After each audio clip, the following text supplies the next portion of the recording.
Good morning, everyone. We're here. We're just me. I guess there's a cat here. I'm going to read the second story in Tripping Over the Lunch Lady. I'll be quick to get started, not a long intro. I want to try to keep this under time and the video short. This is How I Got My English A by Avi.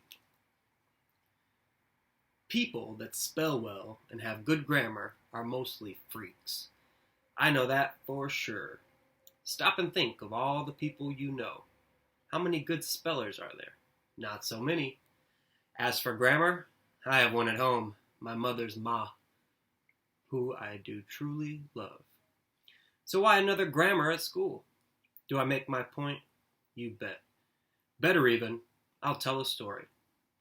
It tells how me and my English teacher were kidnapped together. You might think that was the worst news ever, but it turned out to be the best thing. It changed my whole life. I'll start where it began. Once upon a time, as most stories start, there was this Miss Canister, or however she puts it. She was an English teacher. My English teacher. We got on only so-and-so. She was always on me about talking too much and spelling too little. Also, lots of time when I got jumpy, she would send me to the supply closet in the basement so I could shake my legs and cool my mouth. Mostly, she was always telling me that my writing was no good. I would go, hey, I know what I'm talking about, and my friends know too, so how come you don't? Besides, what good do spelling get anyone anyhow? I'm not going to be no dumb author. If I want some covers, I'll get in bed, not in some book. Haha. She would smile. She did have a nice one, but then she would put down a mark for me, which was usually towards the end of the alphabet, X, Y, Z, not from the front side, A, B, C. I once told her that if she gave me some more of those front end letters, I would have a pocket full and could use them to spell a lot better. She'd laugh with that joke. But then she says, the way you spell tells me the kind of person you are. I can hardly spell the alphabet, I says. What's that make me? A boy who needs to stay in school. Lots of times she says if I would only read, I would be lots better. I says, I do read. What do you read, she says. The funny papers. She says, so that's why you're so funny. We laugh, and that was that. In other ways, she was tough. You had to be nice in class, and most of all, never do no cussing. She says, cussing was the devil's language, and she would have nothing but proper English in her class. Now, since I was not too much good in school, and always fooling around so as to make the class have some fun, Miss Canister had me stay in after three lots of times. He misspells a lot of words on this on purpose, and it's kind of an interesting form. So if I trip up, that's why. When I says a lot, I mean bunches. When you make people laugh, you pay a price. That ain't funny. Anyway, since I was there, and I was big for my 12 years, sometimes I would run errands or help her, which is what happened that day. It was right after book fair day. Don't you worry, I never got one, which meant that the buy money was in the big safe in the school basement. The safe was next to the supply room that was full of paper and pen stuff. Miss Canister says, Pokey, which is what she would sometimes call me. Please go fetch me a box of paper from the supply room, because I need it for next week. Sure, I says. It was already near 4 o'clock because I had been really no good that day, and I was restless, cheeky. What exactly is the stuff you want? Maybe I'll show you, she says, because it's not just any paper I want, but some special kind. But it's heavy, and I can use you to bring it up. I'm nothing if not strong. So we go down the steps. It is dim down there with only one weak light on a wire that hangs down like an upside-down lollipop. But then there wasn't supposed to be anyone there but us, since it's so late and not many like me have to stay in. Also, I don't think many teachers like Miss Canister work so much. I think that she works so hard because she can't find anyone smart as her to spend her fun time with. It would take a smart dude to marry up with her. Extra smart. Anyway, we were down there in that room looking for her box of paper when a sudden noise comes. What's that? She says. I says, I don't know. I think someone else is also here, she says. So what, I says. It's a free country. Not that free, she says. No one's supposed to be around but us. Well, then let's go see, I says. No, wait, she says. But she's too late because I go anyway. And I guess she thinks, since she is the teacher, she should go with me. Which is not smart, but she does it anyway. So we go out there, and guess what? There is this guy there, which I never saw before. He was kneeling at the safe, which is okay. It's not my money. But Miss Canister screamed. Quick as anything, this guy jumped up and pointed this gun at us and says, "Hands up!" Well, notch. We do. "What are you doing here?" says Miss Canister. "Who can be, like I told you, tough?" "This is school property," she tells the guy. Man, I'm sorry. These titles. Let me try that again. Quick as anything, this guy jumped up and pointed this gun at us and says, "Hands up!" Well, naturally, we do. "What are you doing here?" says Miss Canister. "Who can be, like I told you, tough?" "This is school property," she tells the guy. "I'm stealing from the safe," he says. "Who are you?" She says, "The English teacher," I says. "And I'm her best student, just for laughs." But he says, "If you're so smart, maybe you can open the safe." "Not me," I says. "Not me neither," says the teacher. He looks at us cross, because what he does is cuss a purple puddle. "Don't you dare talk that way," snaps Miss Canister, who is always ready to correct anyone, since she is an English teacher. I mean, she would correct God if he didn't up and says things with the right English. But this thief comes right up to her and says, "I'll talk the way I want." And just for spite, I guess, he swears again, but even worse. It was so bad both my ears tingled at the same time. I could have told that man it was a mistake, since Miss Canister was so tough about bad words. If she says it once, she says it a million. Take the high road, and you will see further than with the low road. Sure enough, she hauled back and slapped him real hard. Crack! On the face. Trouble was, she slapped him so hard, she hurt her hand. I can see that because of the way she held that hand in her other hand. The thief didn't notice. He just got angry. "Get in that room," he shouted. "I'll make you pay for that."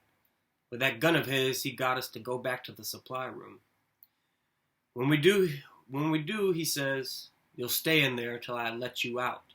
If I can't get to that safe, I'll hold you for ransom." "What's ransom got to do with it?" I says. "You're ugly." "Shh," says Miss Canister. "Show respect for your elders and do what he says." So we do, and he shuts the door on us. We sit there for a while. Miss Canister is working her hand where she slapped him. "It hurts," she says. "I think maybe I broke it. It is my right hand, too," she says. "I'm sorry," I says, which I truly was.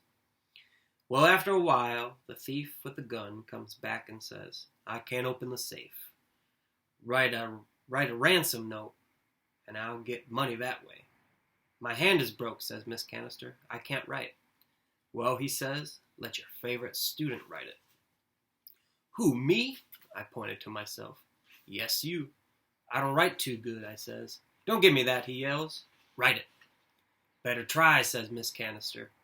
"There's plenty of paper and pencils here." So I fetch some paper, and with them two looking at me, I look at the paper. "What do I write?" I says. He says, "Tell them I've got you both, and I'll kill you unless I get $1,000. I says, "You mean 998 for her and 2 cents for me." "Just write it," he says, and points the gun as if he means it. So I take up the paper and pencil, and I write, "Ransom note. Miss Canister and me are holed up by a guy with a gun, and he says you must bring $1,000 to the school, or else we are dead meat. Pokey." When I was done, the thief grabbed the letter from me and reads it. "This is so badly written," he yells. "No one will believe it. If this is your best student, I would hate to see the worst." I would have said something smart, but there was his gun, which was real. I could read that all right. "Let me see it," says Miss Canister. He shoved it at her. "Well, yes, it is poorly written," she says, and gave me a look which I know very well because it always means I'm going to get a letter from the back end of the alphabet again. "You write it." the thief says to Miss Canister. My hand is broke, she says. He stands there for a moment and swore again. Another knot of nasty words. This is the worst spelling I ever read, he shouts. I suppose you are a good speller, says Miss Canister to the thief, but she says it like she don't mean it, all very sarcastic. I spell very well, thank you, he says. All right, then spell chicanery, or some such word. He pops out with some letters. That's good, she says. What about renegade? He spells that one too, with the right letters too, I guess. Because this goes on for quite a while, with Miss Canister asking words and the crook putting up the letters with pretty good sense. A spelling test, sort of. In fact, the more it goes on, the more Miss Canister is impressed. In fact, she finally says, Mister, whoever you are, why, if you spell so good, what are you a crook for? You should be ashamed of yourself. Good spelling is hard to find. You could be an upstart citizen. He looked pleased by that. No one ever heard me spell before, he says. You should be proud of yourself, not some crook. You have a real skill, she says. And so what did that man do? Sure as simple. He started to cry. Pretty soon, Miss Canister and that crook are talking up a quiet storm and don't care about me at all. In fact, they got to talking so much, I got bored and took my ransom note and went home. And I was thinking, that poor guy, if he didn't care for spelling so much, he would have been $1,000 richer. But no, not him. Of course, I didn't tell anyone what happened, because I figured it wasn't all done yet. I mean, good stories have a way of ending in their own direction. And not always a happy direction, either. So what I did was write down everything that happened, just in case that guy came after me and murdered me for losing his ransom money.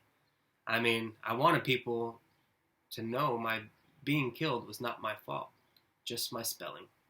But guess what? 2 months later, Miss Canister and that crook got married. But before she did it, she took me aside and told me, please, do not say anything about the man and how I met him. He is reformed now. See, being such a good speller, she was helping him become an English teacher just like her. Verity wrote that all down, I says. You did? She says, all surprised. Maybe it was because I had never written anything on my own before. I truly did. May I see it? Probably has spelling mistakes in it, I warned. I don't care. You don't? Not this time. So I gave her what I wrote. Only thing, she never gave my writing back to me. Instead, she gave me an A back. The first I ever got in English. So I guess I did write good after all. In fact, it made me think that writing wasn't so hard. I just might become a writer after all. So that was by Avi. He's a little camera shy and decided not to include his picture. But he did become a writer. Obviously, he wrote the story. And you've probably seen some of his books around the school and in your literature books. If you'd like to read some more by Avi or Angela Johnson, you can reach out to me, joshua.pippin@leonagroup.com. I can help you out with whatever you need, comic book resources, stories, science experiments, things you can do at home. Please reach out. Parents, I hope you're okay. And if you need any other type of resources in regards to supplies or food or internet access, please reach out and I will get in touch with you or make someone on our team get in touch with you as quickly as possible. So thank you. Hope everyone's staying safe out there, and I will see you tomorrow. Bye.